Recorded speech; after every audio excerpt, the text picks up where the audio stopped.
सत्संग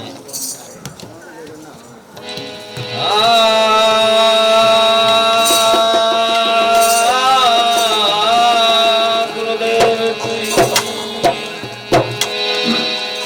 हे सतगुरु बड़े परमार्थी रे शीतल जिनके अंग तप्त बुझावे दास की गुरु दे कर अपना रंग हे रंग दिया सब कुछ दिया गुरु दे दो सत्य उपदेश अपना सत्य शब्द लखाई के गुरु ले चल अपने देश हे हाथ जोड़ विनती करो करो प्रणाम अनंत मेरी पल पल खबर ले लियो सतगुरु समनदास जी अनंत सतनाम सत्संग। देखिए आदरणीय सतगुरु की प्यारी सात संगत जी। महाराज बैठ जाओ साथी बैठो। तो सभी विश्राम अवस्था में जा चुके हैं तो जो जागृत अवस्था में और वो गुरुमुखी है खासकर जो सतगुरु महाराज स्वामी समनदास जी का शिष्य है उसका अनुयायी है तो उनसे मेरा अनुरोध है कि हमने नामदान किसी भी संत से लिया है किसी भी महात्मा से लिया है वो महात्मा वो संत भी सतगुरु स्वामी समनदास महाराज जी का शिष्य है तो मैं उनसे अरदास करता हूँ विनती करता हूँ कि वे आगे जो भी कहीं भी सत्संग हो वो उस गुरु को सतगुरु मत कहना क्योंकि सतगुरु सिर्फ जगत में एक है और वह संत शिरोमणि सतगुरु रविदास जी समय के सतगुरु स्वामी समनदास जी महाराज क्योंकि हम महात्मा जो लोग हैं हम भी उन्हीं के शिष्य है उनका रास्ता आप लोगों को हम बता रहे हैं परंतु हमारे सतगुरु हमारे रहबर संत शिरोमणि सतगुरु रविदास जी और संत शिरोमणि सतगुरु स्वामी समनदास जी है तो मेरी उन सभी से अनुरोध है विनती है कि आगे भी कोई महात्मा या शिष्य हो या किसी न किसी समाज को जोड़ा हो किसी न किसी व्यक्ति को जोड़ा हो वो अपने आप को न तो सतगुरु कहलाए और न जिसको नाम दान दे रहा उसको ये समझाया कि भाई मैं सतगुरु नहीं हूँ सतगुरु सिर्फ स्वामी समनदास जी है और शिरोमणि सतगुरु रविदास जी हम तो सिर्फ उनका मार्ग प्रशस्त कर रहे हैं बता रहे हैं हम शिरोमणि सतगुरु तब बनेंगे जब हम वो शुद्धा अपने अंदर सब जंगे वो शब्द हम अपने अंदर सब जंगे और आप लोगों को हम वितरित करेंगे देंगे तब हम शिरोमणि या गुरु कहलाने का अधिकारी अन्यथा हम भी दास भी नहीं है दुगास संत बनना सहज है कठिन बनना दास और दास बना जब जाने जब रक्त रहे नमाज क्योंकि हम तो भी दास भी नहीं बने तो हम सतगुरु कैसे बन जाएंगे तो मेरी हाथ जोड़ से प्रार्थना विशेष तौर पर रहेगी कि जिसको भी कहना है कि सतगुरु स्वामी समनदास महाराज है हम सतगुरु नहीं है सतनाम सत्संग।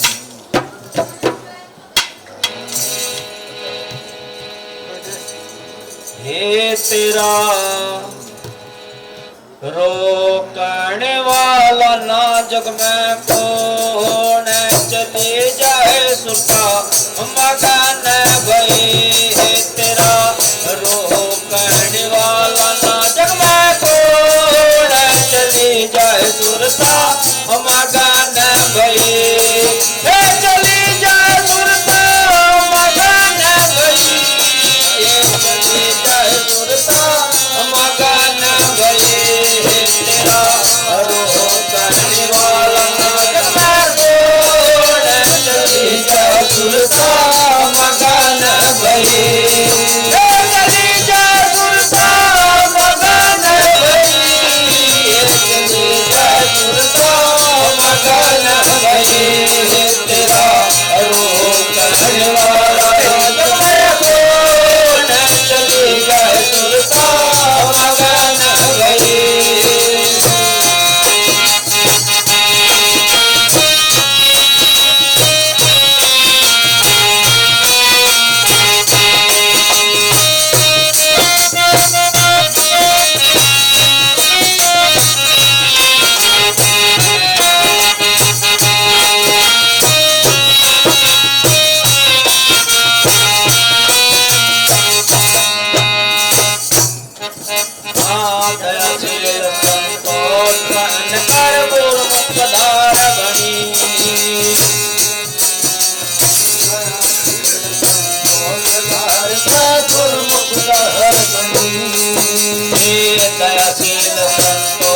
बहन कर पूर मुक्तदार बनी मान गुमाने दोनों दरबट के अगल किराए लगी जागुरता मगन भई तेरा रोग कहने वाला जब को लगी जागुरता मगन भई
भाई बंद कुटुंब कबीला सब तोड़ती राजपुर की मर्यादा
मीरा ने और संत शिरोमणि सतगुरु रविदास जी महाराज ने गृहस्थी को एक बंधन बताया, क्योंकि जब तक विषय वासनाएं हैं और गृहस्थी है तब तक इच्छाएं रहती हैं, और जब गृहस्थी से विमुक्त हो जाता है तो विषय वासना और इच्छा का दमन हो जाता है। कि कबीर साहब जी कह रहे हैं एक साखी के अंदर, मन मारा माया मरी मर मर गया शरीर, और आशा तृष्णा न मरी कहे दास कबीर। कि मेरी आशा तृष्णा नहीं मरी, सब चीज का परित्याग हुआ पर आशा तृष्णा अर्थात इच्छा नहीं मरी। परंतु संत शिरोमणि सतगुरु रविदास जी महाराज ने कहा कि नहीं भाई, ये भी मर जाती है। तो दूसरी साखी में रविदास महाराज ने उपदेश कबीर साहब जी को किया कि मन मरा माया मरी और मर मर गया शरीर, और वो आशा तृष्णा भी मर गई कहे दास रविदास। क्योंकि मेरी आशा तृष्णा भी खत्म हो गई, इच्छा भी खत्म हो गई, मैं सिर्फ एक नाम का अवलोकन करता हूं, एक नाम के लिए ही चलता हूं। तो इसलिए उनको सतगुरु कहा है। सिर्फ इस जगत में सतगुरु रविदास जी हुए हैं, अन्यथा कोई भी संत सतगुरु नहीं हुआ है। सभी संतों ने, जितने भी उस संत उस गता मता के अनुयायी थे, तो रविदास जी को संत शिरोमणि की उपाधि से सम्मानित किया। शिरोमणि उनको कहा कि तुम हमारे सबके गुरु हो, तुम हमारे सबके सिरों के ताज हो, क्योंकि जो जवाब आप दे सकते हो हमारे पर नहीं वो जवाब बनता है। तो इसलिए उन्होंने भी, सभी संतों ने उनको शिरोमणि की उपाधि से नवाजा है, उनको एक्सेप्ट किया, उनको चुना कि संत शिरोमणि सतगुरु रविदास जी आप ही हो इस जगत में। और कोई संत नहीं है। क्योंकि रविदास जी ने अपने जीवन काल में उस समय में जवाब दिया है प्रश्नों का, ना कि कोई प्रश्न किया है। तो इसलिए इच्छा का जो दमन किया, इच्छा को जो खारिज किया, वो संत शिरोमणि सतगुरु रविदास महाराज जी ने किया। अन्यथा किसी संत ने भी इच्छा का दमन नहीं किया। वो प्रमाण भी बताया कि वो पारस की पथरी जब रविदास जी को देकर गए थे, जो उनको इच्छा होती तो धन माल बना कर गिर देते। उन्होंने कहा जहां तुम इसको रख कर जाओगे वहीं से उठा लेना। तो ये बताया गया प्रमाण है कि वो जो शख्स आया था, जो पारस की पथरी देकर गया था, वो 15 साल या 20 साल या 10 साल जितने भी समाधि में वापस आया, वह पारस पथरी जो कि तुम वहां से ही उसको उठानी पड़ी। रविदास जी महाराज ने उसको छुआ नहीं, क्योंकि वे माया के धनी थे। माया उनके पास अनंत थी, तो उस माया की जरूरत नहीं थी, उस इच्छा की जरूरत नहीं थी। इसलिए सतगुरु रविदास महाराज ने इच्छाओं का दमन किया। तो इसलिए सुन भाई, तो इसलिए सतगुरु रविदास जी महाराज जी एक वह शख्सियत हुई है जिन्होंने हर चीज का परित्याग किया। और वो कौन करता है? जो गृहस्थी से विमुक्त होता है। क्योंकि गृहस्थी हमेशा संत शिरोमणि सतगुरु रविदास जी ने भी कही, कबीर साहब जी ने भी कही, नानक साहब जी ने भी कही कि गृहस्थी एक बंधन है। जब तक वो बंधन नहीं होगा तब तक वो सब विमुक्त होगा। और जो बंधन का पड़ जाता है तो इच्छाओं का जागृत हो जाती है। क्यों? पत्नी की इच्छा हो जाती है, फिर बच्चे की इच्छा हो जाती है, फिर माया की इच्छा हो जाती है, इच्छा में ही वो लिप्त हो जाता है। तो इसलिए यदि रविदास महाराज जी गृहस्थी होते तो वे इच्छा में लिप्त रहते। क्योंकि कहा साखी में कि बंदे को बंदा मिला और कौन छुटावा फंद, और बंद की कर लो निर्बंध की जो पलमा काट दा फंद। क्योंकि यदि हम रस्सी से बंधे हुए हैं, हम किसी पेड्डे से बंधे हुए हैं, तो हम किसी खुले हुए को हाथ मारेंगे कि भाई मेरी फंद काट दे, मेरी रस्सी काट दे। और जी वो गुलाबी बंधा हुआ खड़ा, तो ना तो वो छुटाने का और ना वो छूटने का, खुला ही उस रस्सी को काटेगा। तो इसलिए बंधन गृहस्थी का है। और जो गृहस्थी को अपने संपूर्ण जीवन काल में उस गृहस्थी के नियम से चलता है, तो वह गृहस्थी भी संत गति में हो जाती है। क्योंकि कबीर साहब जी ने उस गृहस्थी को संत गति की लाइन से चलाया है, तो वह गृहस्थी भी अखंड हो गई। तो इसलिए संत शिरोमणि सतगुरु रविदास महाराज जी एक ऐसे शख्सियत हुई है, अन्यथा वह संत शिरोमणि नहीं होते जो गृहस्थी के बंधन में होते। क्यों महाराज जी गलत कह रहा हूं?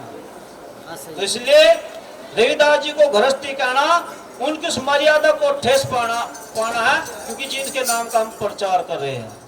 रही मूर्ति की पूजा, रविदास महाराज जी ने और कबीर साहब जी ने, नानक साहब जी ने भी मूर्ति पूजा का खंडन किया है। वो मूर्ति कौन सी है? वो ब्रह्मवाद की, रूढ़िवाद की, भ्रम की, देवी देवताओं की, 33 करोड़ हिंदू देवी देवता, उन सबका खंडन महाराज रविदास जी ने, कबीर साहब जी ने खंडन किया कि इनकी मूर्ति पूजा मत करना। परंतु रविदास जी ने और कबीर साहब जी ने इस मूर्ति का पूजा का खंडन नहीं किया, क्योंकि यह गुरु पद की प्रतिमा है, गुरु पद है।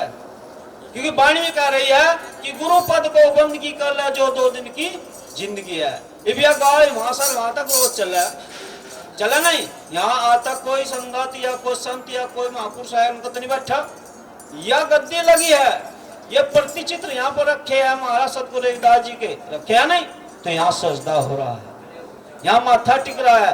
किसके आगे? गुरु पद के सामने। क्योंकि एक गुरु है, खंड गुरु, जिनके सामने हमने नतमस्तक हुए हैं। तो इसलिए इस मूर्ति का रविदास जी ने न खंडन किया, न कबीर साहब जी ने खंडन किया, सिर्फ खंडन किया उस मूर्ति का, वो ब्रह्म का है। जो अपने मन का बना रखी है, जो महाराज ने कहा कि ये जो पाखंड की मूर्ति है, ब्रह्म की मूर्ति है, रूढ़िवाद जो तुम्हें अंधविश्वास में डालती है, लोगों इस मूर्ति का विरोध करो, इसको मत पूजना, सिर्फ गुरु पद को पूजना है।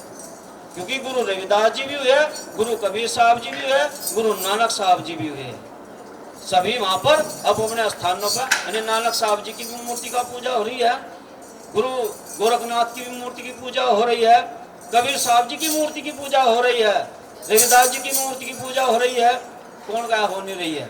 यदि हम गुरु के सानिध्य में नहीं जाएंगे हैं तो हम क्या जानेंगे हमारा गुरु कैसा था। तो इसलिए गुरुपद की पूजा होती है, गुरुपद की मूर्ति की आराधना होती है। क्योंकि कबीर साहब ने तो हम न देखे, नानक साहब जी ने हम न देखे, रविदास जी ने हम न देखे तो नहीं, तो हम उनके क्या बताएंगे उनके बारे में। हमें जो समय का गुरु है, जिन्होंने हमें समय का गुरु का ज्ञान कराया, वो बताएगा कि भाई तुम्हारा गुरु ऐसा हुआ है, उसको नतमस्तक होना है। तो ये प्रतिमा की मूर्ति गुरुपद की है, तो उसका खंडन किसी ने नहीं किया है। तो तीसरी कली कह रही है, हे तेरा रोकने वाला ना जब मैं तो न चले जाए सुरता मगन भई, चली जाए सुरता मगन भई, चली जाए सुरता मगन भई, तेरा रोकने वाला न चली जाए सुरता मगन भई।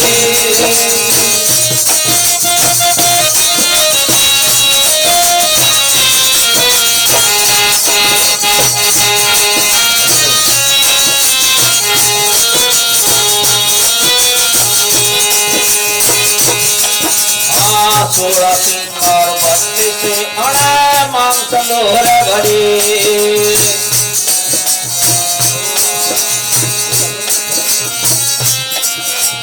सोलह सिंगार बत्ती से अड़े मांग संदोर घड़ी, चमक देवलिया हाथ में सतगुरु से मिलन चली,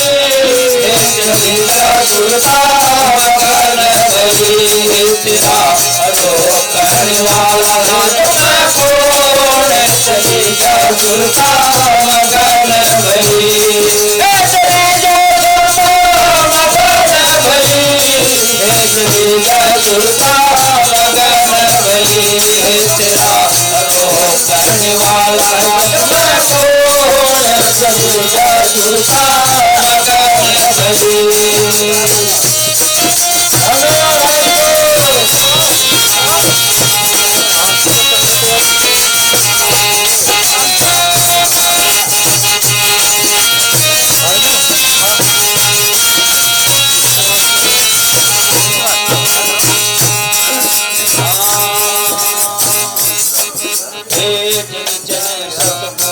पहुंची अनरंग भरी, सतगुरु का पहुंचे अनरंग भरी। तो देख सिर्फ सतगुरु का ही है जहाँ पर ये आनंद हो जाती है। इस संसार में इस वासनाओं में आनंद नहीं होता, क्योंकि किसी को बेटे का दर्द, किसी को पोते का दर्द, किसी को धन का दर्द, किसी को मोह माया का दर्द, किसी को ना कहीं का फंद का दर्द जरूर है। परंतु जब यह सतगुरु के देश में पहुंच जाती है तो ये सभी दर्द खत्म हो जा। कैसे हो जा तो बताया, चली चली सतगुरु के पहुंची अनरंग भरी, चली चली सतगुरु के पहुंची अनरंग भरी, तेरे दास सुनो मीरा बोले माफ गई, चली जा सुरता मगन भई, तेरा रोकने वाला कौन, चली जा सुरता मगन भई, चली जा सुरता मगन भई, चली जा सुरता मगन भई, तेरा रोकने वाला कौन, चली जा सुरता मगन भई, चली जा सुरता मगन भई, चली जा सुरता मगन भई, तेरा रोकने वाला कौन, चली जा सुरता मगन भई। महाराजा रे गोविंद बाबा रे, ओ महाराजा रे गोविंद बाबा रे,